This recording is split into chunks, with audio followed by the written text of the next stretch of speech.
Assalamualaikum warahmatullahi wabarakatuh. Perkenalkan, saya Ani Maulani, peserta Latsar CPNS tahun 2021. Di sini saya akan menjelaskan hasil resume saya mengenai komitmen mutu.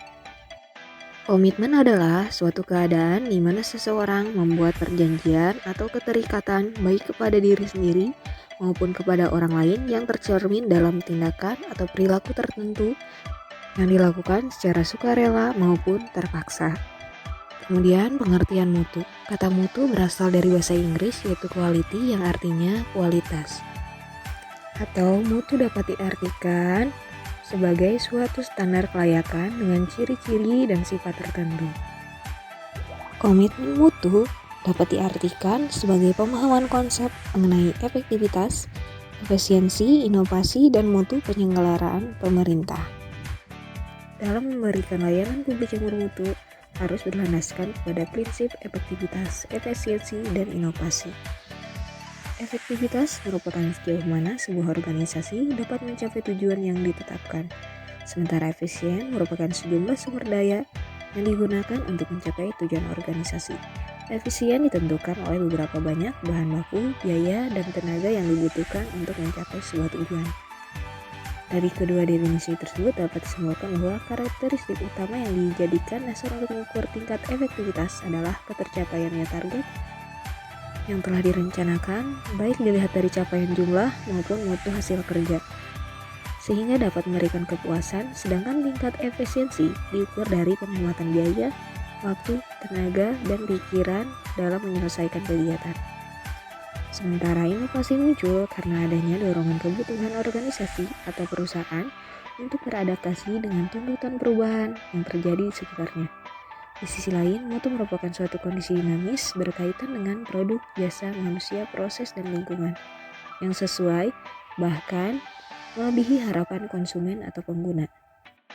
Merujuk pada hal tersebut, bahwa seorang aparatur sipil negara harus memiliki target utama kinerja yang berbasis komitmen mutu, yaitu dengan mewujudkan kepuasan masyarakat yang menerima layanan.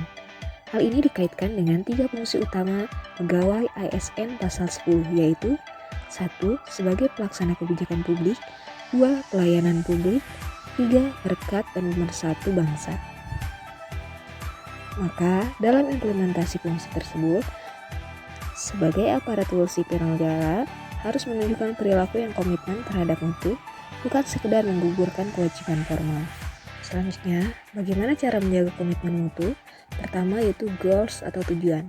Setiap instansi harus menyusun program kerja jangka panjang yang berbasis mutu. Kemudian rules atau peran. Dengan mengembangkan budaya kerja yang berorientasi mutu, bukan hanya sebatas mengumpulkan kewajiban. Yang ketiga yaitu prosedur, dengan meningkatkan mutu proses dan menciptakan inovasi di lingkungan kerja. Kemudian relationship atau hubungan, dengan menumbuhkan hubungan baik antara pegawai dengan dilandasi kepercayaan dan kejujuran. Kemudian leadership atau kepemimpinan. Pemimpin instansi melaksanakan fungsinya sebagai pengawas secara efektif. Adapun nilai dasar orientasi mutu, yang pertama, komitmen pada kepuasan customer, kedua, cepat, tepat, ramah, kemudian melayani dengan sepenuh hati, melindungi dan mengayomi, dan perbaikan berkelanjutan. Terdapat pergeseran aktualisasi nilai dasar komitmen mutu antara dulu dan sekarang. Sekarang orientasinya kepada publik, orientasi kepada mutu, sikap dinamis proaktif, dan cara kerja tim kolektif. Kesimpulannya, kewajiban aparatur adalah memberikan pelayanan publik yang adil dan bermutu untuk membangun kepercayaan masyarakat terhadap pemerintah. Kemudian, fokus kinerja aparatur adalah untuk melayani publik, dan aktualisasi nilai dasar mutu dalam pelaksanaan tugas aparatur sipil negara akan mendorong terciptanya iklim budaya kerja yang unggul yang dapat menumbuhkan keberanian untuk menampilkan kreativitas dan inovasi. Orientasi aparatur bukan dilayani, tapi melayani.